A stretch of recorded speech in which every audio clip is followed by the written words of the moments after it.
বিসমিল্লাহির রহমানির রহিম। ফিলিস্তিনি জনগণের সাথে সংহতি প্রকাশের জন্য গাজা এবং রাফায় গণহত্যা বন্ধের দাবিতে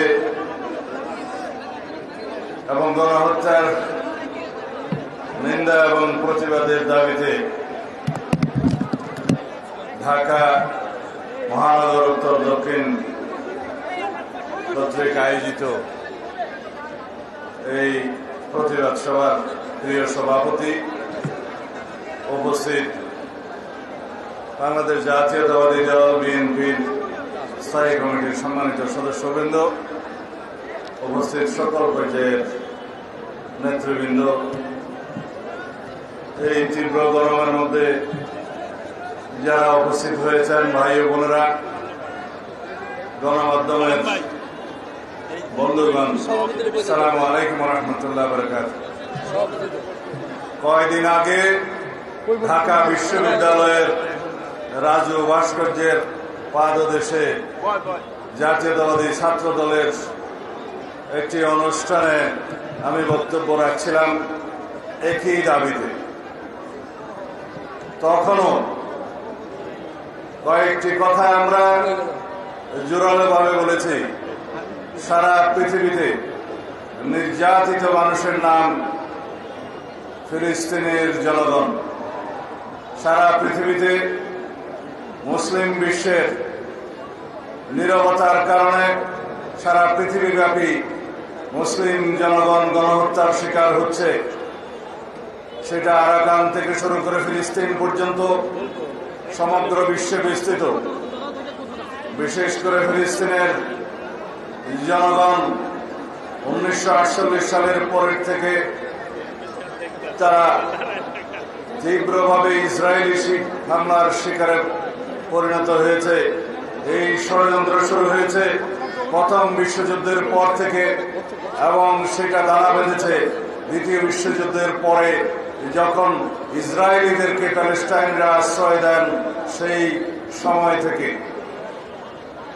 তারা এখন আপন দেশে পরবাসী হয়ে গিয়েছে।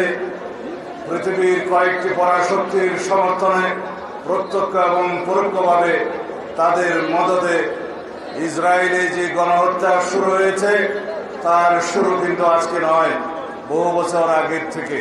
কিন্তু আমরা সারা বিশ্বের মুসলমানরা, মুসলমান নেতৃবৃন্দ এবং ইসলামী বিশ্বের ভূমিকা দেখেছি প্রশ্নবিদ্ধ। যদিও 70-60 দশকের শেষের দিকে একটি যুদ্ধ হয়, তারপরে কয়েকবার প্রতিবাদ হয়, এরপর থেকে মুসলিম বিশ্বের ভূমিকা প্রশ্নবিদ্ধ। আমরা সারা বিশ্বের মুসলমানদেরকে সংহতি প্রকাশ করতে দেখি, সমর্থন প্রকাশ করতে দেখি, কিন্তু যারা মুসলিম বিশ্বের মোড়ল তারা কখনো সক্রিয়ভাবে ইসরায়েলের বিরুদ্ধে কোনো পদক্ষেপ নেয়নি।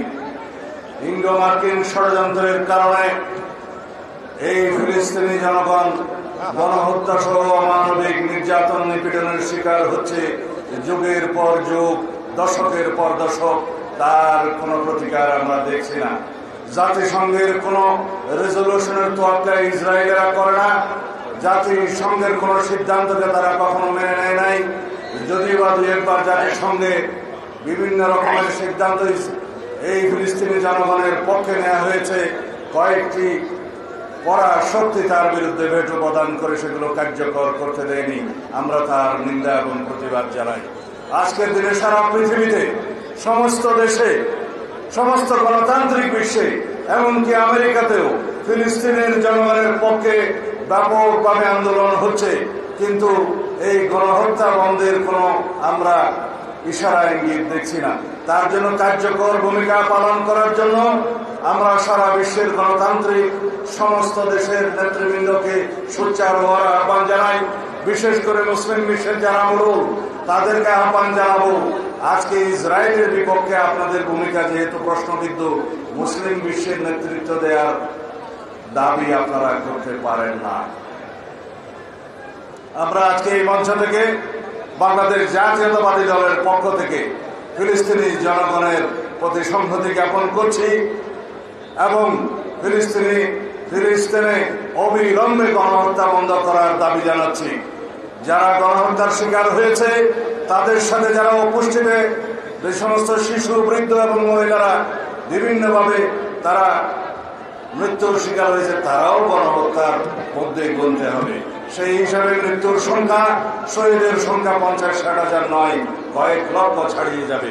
তাই বন্ধুগণ, আমরা বলতে চাই, বাংলাদেশের ইতিহাস, বাংলাদেশ জাতীয়তাবাদী দলের নেতৃত্বে শহীদ রাষ্ট্রপতি জিয়াউর রহমানের নেতৃত্বে ফিলিস্তিনি জনগণের পাশে দাঁড়ানোর ইতিহাস। আওয়ামী লীগের ইতিহাস হচ্ছে ইসরায়েলকে পরোক্ষভাবে স্বীকৃতি দিয়ে বাংলাদেশের পাসপোর্ট থেকে ইসরায়েলে যাওয়া বন্ধ করার যে নিষেধাজ্ঞা ছিল সেটা তুলে দিয়ে আওয়ামী লীগ ইসরায়েলকে পরোক্ষভাবে স্বীকৃতি দিয়েছিল।